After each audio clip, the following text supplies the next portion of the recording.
आदरणीय मित्रों, श्री अवतार का बोध हो, श्री माता धरती का बोध हो। मित्रों, आज के 3 प्रश्न हैं। सुख दुख है क्या? दूसरा है अस्थाई आनंद सुख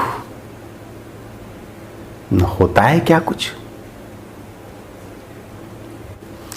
और तीसरा प्रश्न है कि सुख दुख से ऊपर कैसे उठा जाता है। ये 3 बड़े ही गंभीर हैं सवाल। आइए इन तीनों के जवाब आपको संक्षेप में हम देने जा रहे हैं। आप लोग ध्यान से सुनेंगे और हाँ, लास्ट तक सुनेंगे और वीडियो को शेयर करना न भूलेंगे और अपनी राय, अपना कमेंट अवश्य लिखेंगे। मैं धर्मदास उदासीन आपका स्वागत करता हूं। दोस्तों, सुख दुख है क्या? सुख दुख है 2 किनारे, हैं 2 कूल मन के, 2 अवस्थाएं हैं मन की।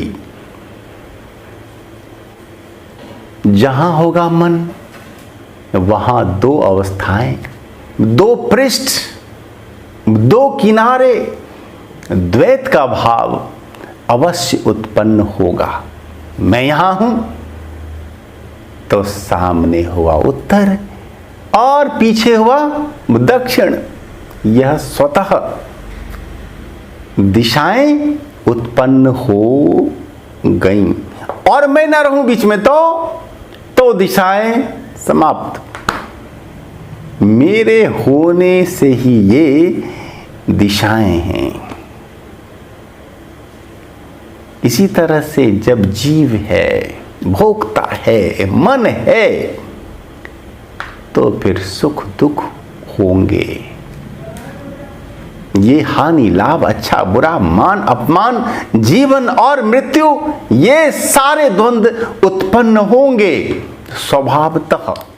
अब देखिए कि सुख दुख बाहर होता है कि भीतर होता है। सुख दुख है कहां? बाहर में कि अंदर में।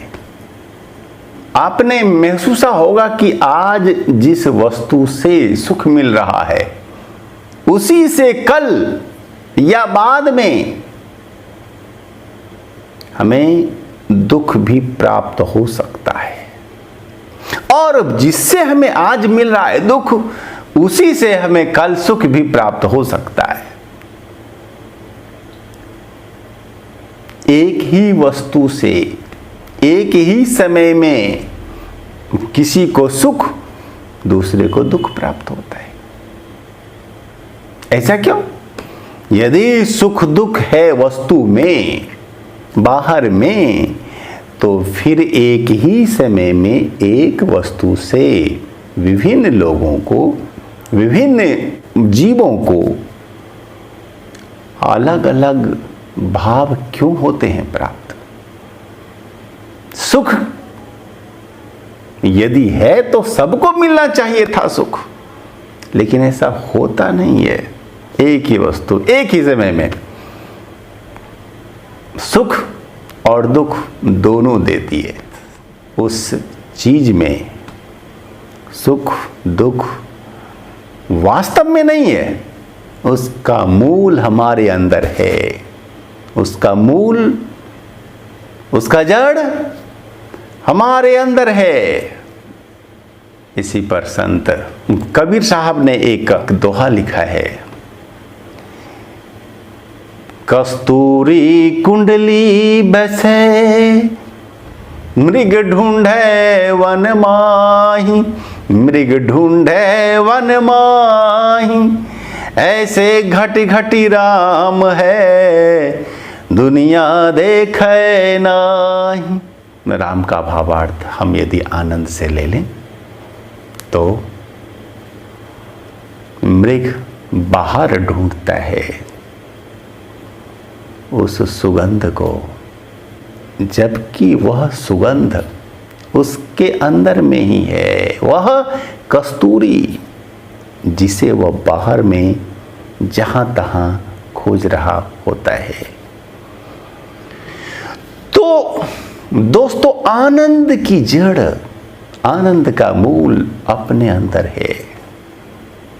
सुख दुख सबको होता है, राजा हो रंक हो, विद्वान हो मूर्ख हो, योगी हो भोगी हो, जो भी हो, कोई भी हो, कोई भी जीव है, यदि जीवन की वांछा है उसमें, तो फिर द्वंद्व उसके साथ होंगे, अच्छा बुरा सुख दुख होंगे, और दोनों ही होंगे, सबको होंगे। ऐसा नहीं कि राजा को सुख ही सुख होता है, धनवान को सुख ही सुख होता है, नो।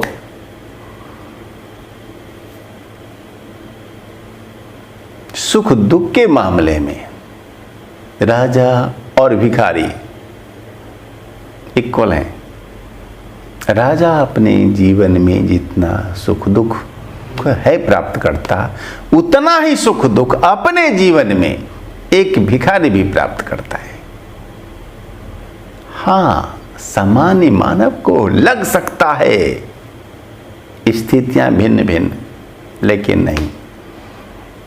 यदि हम दोनों के ही अंतर में झांक सकें, दोनों को नाप सकें, दोनों के सुख दुख को हम यदि तौल सकें, तो दोनों ही अपने अपने जीवन में सुख दुख समान पाते हैं।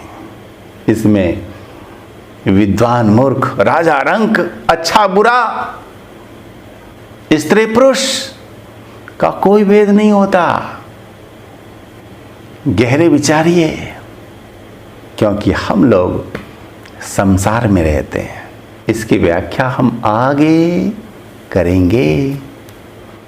दोस्तों, हमारा दूसरा प्रश्न है कि अस्थाई आनंद, अस्थाई सुख होता क्या है, कहां मिलता है, कैसे मिलता है, होता भी है या नहीं होता। अस्थाई सुख यानी वैसा सुख जो कि अखंड हो। अस्थाई होता है सुख। आपने सुना होगा कि होता है परमानंद, कुछ होता है ब्रह्मानंद, जो कि अखंड होता है, अस्थाई होता है। भक्ति का आनंद अस्थाई होता है और अखंड होता है। आपने सुना है ऐसा लोगों से? हाँ, होता तो है। भक्ति का आनंद होता है, और वह भौतिक आनंद से ज्यादा होता है टिकने वाला। यह भी बात है सत्य। लेकिन अस्थाई, अस्थाई जिसे कहा जाए, नहीं हो सकता। क्योंकि ध्यान भी तो एक समय टूटेगा ही, समाधि भी एक समय टूटेगी ही, और फिर अप्रिय आपके साथ होंगी ही घटनाएं, अप्रिय स्थितियां आएंगी ही। इसलिए मित्रों, जिसे अस्थाई आनंद कहते हैं, वह जीवन काल में संभव नहीं है। लेकिन इतना होता है जरूर कि जो जो हम सूक्ष्म भाव में जाएंगे, तो वह सुख दुख हमें ज्यादा नहीं करता प्रभावित, और संसार में हम रोते हंसते हुए दिखते नहीं। ये हो सकता है, लेकिन सुख दुख वहां भी होंगे, और सुख बिल्कुल अस्थाई अखंड संभव नहीं है। अब हमारा तीसरा प्रश्न है मित्रों कि सुख दुख से ऊपर होना क्या संभव है? ये क्या होता है? ये क्या साधक योगी ज्ञानी जीवन में प्राप्त कर सकते हैं क्या? हाँ, कर सकते हैं। सुख दुख से ऊपर हुआ जाता है। जहां पर कि सुख या दुख कोई भी प्रभाव अपना डाल नहीं सकता। सुख दुख, अच्छा बुरा, मान अपमान, जीवन मृत्यु, ये सारे द्वंद अपना कोई भी प्रभाव डाल नहीं सकते। वही है उदासीन स्थिति, वही है द्वंद्वातीतम त्रिगुण रहितम। वह द्वंद्वों से अतीत और तीनों गुणों से सत रज तम से ऊपर होने की स्थिति होती है। और इसके लिए लंबे अभ्यास की आवश्यकता है, आवश्यकता होती है। साक्षी का ध्यान, दृष्टा का ध्यान या विपश्यना भी कहते हैं। गीता में कहा गया समत्वम योग उच्यते। समत्व ही योग है, सम का भाव, सारे द्वंद्वों को समभाव से देखना, किसी से भी न होना प्रभावित और प्रेरित, बस दृष्टा की भांति उसे देखो। आपने जान लिया कि हाँ, यह क्रिया सुखद है, यह क्रिया दुखद है, बस जान लिया। केवल दृष्टा केवल जानता है, भोक्ता नहीं। यदि भोक्ता बनेंगे तब तो फिर वो दोनों ही आपको दबाएंगे। दृष्टा बनना होता है। योग दर्शन में कहा गया तदा द्रष्टुः स्वरूपे अवस्थानम। इसके बाद दृष्टा अपने स्वरूप में, आत्म स्वरूप में, अपने आप में, अपनी मूल अवस्था में अवस्थित हो जाता है। वीडियो ज़्यादा लंबा ना हो जाए, इसके लिए हम अपनी वाणी को विराम देते हैं। धन्यवाद।